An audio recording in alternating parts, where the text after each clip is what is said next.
Caroline, thanks for joining me on the morning of Forum for the Future's Masters graduation. Unfortunately, because of a last-minute change to the timings of votes on the Academies Bill, you aren't able to attend the ceremony itself.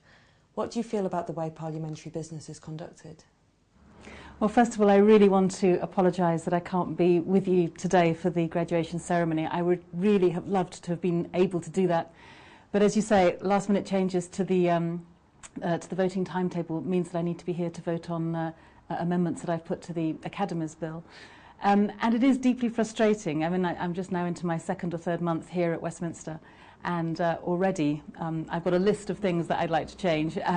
And one part of that's certainly about the efficiency of the whole place. You know, we waste so much time debating things till 1 o'clock in the morning, as we were this morning, spending 20 minutes on voting instead of just pressing a button, which you can do in the European Parliament. So a lot of process reforms, I think, are on the top of my list, as well as all of the substantive things that need to change as well. And the frustrations of parliamentary processes aside, are today's political leaders up to the challenge of effecting real and urgent change for a sustainable future? Well, I think the question of whether or not today's political leaders are up to the challenge is a sobering one, because although it's certainly fair to say that different political leaders understand different parts of the whole sustainability equation, I don't get the sense that any of them recognise the urgency with which we need to act, nor the true scope that we need to act within. You know, I still get the sense that they're talking about piecemeal changes, bolt-on bits of policy to business as usual. None of those other political leaders are talking about radical reform to our economic situation, for example. The whole of the discussions right now is about the economic crisis, without recognising that now is absolutely a perfect time to be able to start to grasp the nettle of how we make that transition to a lower carbon economy. You know, this is the time when we should be investing in the green infrastructure that we need for this century. And that would also have the knock-on benefits of keeping more people in work, getting more people back to work, getting people their taxes back into the economy, getting the economy moving again, and then hopefully able to shift to a more stable, steady state. And yet we're really wasting that opportunity. So first, I think there's no real leadership when it comes to the economy. And second, as I said, there's no real sense of urgency about this.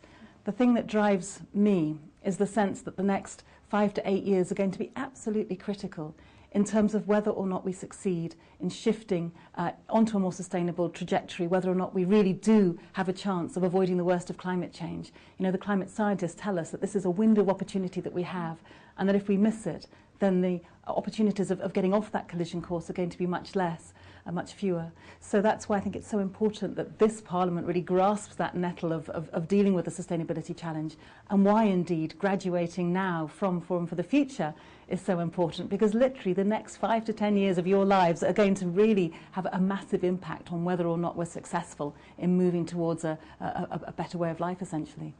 Sure, so you say the next 5 years are critical. What are the key issues to address in that time? Well, I'll give a little overview. I mean, I guess I'd keep you all here very long if I went into detail, but obviously climate crisis is the big one. How do we really get our emissions down fast enough and in an equitable way? Because social justice has to be at the heart of this. And that's why ideas like personal carbon trading interest me, the idea that each person has a personal kind of a number of permits that they can emit, because it's a fairer way of ensuring that all of us play our part in shifting to a lower carbon economy. So climate is absolutely number one, of course. But the other side of that, I think, is the whole issue of oil prices, peak oil, the question of whether or not we're going to be able to have our dependence on fossil fuels into the future. It's very clear we're not. There was a report from Lloyd's Insurance people just last week suggesting that the price of oil could be going up to $200 a barrel again quite soon, that indeed the days of cheap oil are over. That will make a massive difference in terms of everything that we do. We depend on oil for everything from the food that we eat in terms of the transportation, the packaging, the fertilizers, to transport, obviously, to the plastics that are in our homes. It invades every part of our lives, and beginning to unhook ourselves from that dependence will be another key challenge. But there's only so much that can be achieved through regulations. Where else should we be looking for real leadership, and what role can business in particular play? I think business has a really key role to play. I mean, I do believe that we need an overarching policy framework with regulations and so forth broadly set out so that businesses know what targets that they have to achieve. One of the things that many business people say to me is what they want is a kind of policy certainty from the politicians, so that they're not going to have the goalposts change from year to year, so that companies know that it's worth investing, for example, in green infrastructure and so forth. Having said that, I think there is huge scope for real business leadership, and there are some great examples out there. And what I really enjoy is where you hear quite unusual messages from unusual places. And so, for example, just last week we had Lloyd's insurers who were coming out really strongly in terms of saying that there are going to be major economic problems if companies don't face up to the sustainability challenge. They were talking in particular about oil prices hitting $200 a barrel very soon, and talking about the losses to companies that will happen unless business leaders really grasp that reality and start to reorient the way in which they do business right now to meet those new challenges. So I think there's a real role for businesses like that to be speaking out. Another group is the UK Industry Task Force on peak oil. And again, you've got companies like Virgin, like Stagecoach, who are coming together themselves to say that they believe that the whole issues around higher oil prices and so forth are going to be a very big one into the future. The Prince of Wales Business Trust, again, lots of really good ideas coming from business. But one of the things I would love to encourage business as well is not only to get their own house in order, and there are some great examples of some businesses doing that, but I would love them then to feed that back into governments, into policymakers at national level, European level. Because I can honestly say that when I was a member of the European Parliament for 11 years, I was hardly ever lobbied by a company saying, hey, why don't we make those targets a bit more ambitious? Why don't we cut those timetables and do this even quicker? The voices you hear as policymakers are always the voices of those who want to slow the processes down, who want to diminish the ambition, who want to delay the timetables and targets. And if we could get those real innovators who are out there now in business to feed some of that know-how and that confidence back into the policy-making process, then I think we could get a much more virtuous circle whereby policymakers and business are working together to be able to set a much more ambitious policy framework. You mentioned innovation. To what degree do you think innovation is key to change? Innovation, of course, is absolutely key, and we need to free up businesses to be able to innovate.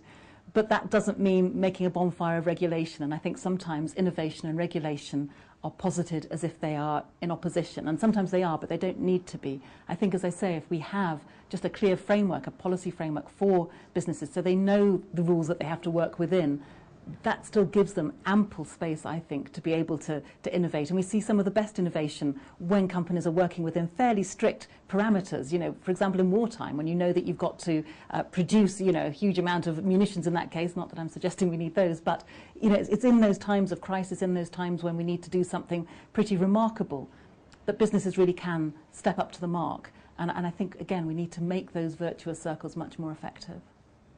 That is a huge agenda. With so much work to be done, where can the young leaders graduating today best place their efforts? I think the question of where you can best put your energies over the next 5 to 10 years is a critical question, and it's not one that I have an easy answer to. And I guess all I would say is that wherever you do find yourself doing that, it's the principles you take with you to that position, whether or not you're in the media, whether you're in business, whether you're in politics, wherever you are. Because the truth is that we need these messages and these voices and this momentum coming from every single aspect of our lives, every part of our economy and society.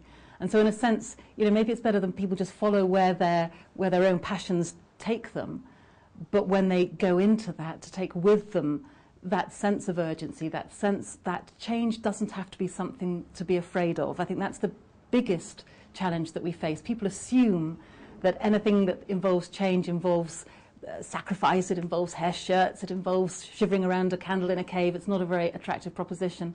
I think for too long, Greens as a whole have not been good enough about painting a picture of a positive vision of the kind of society we want to see.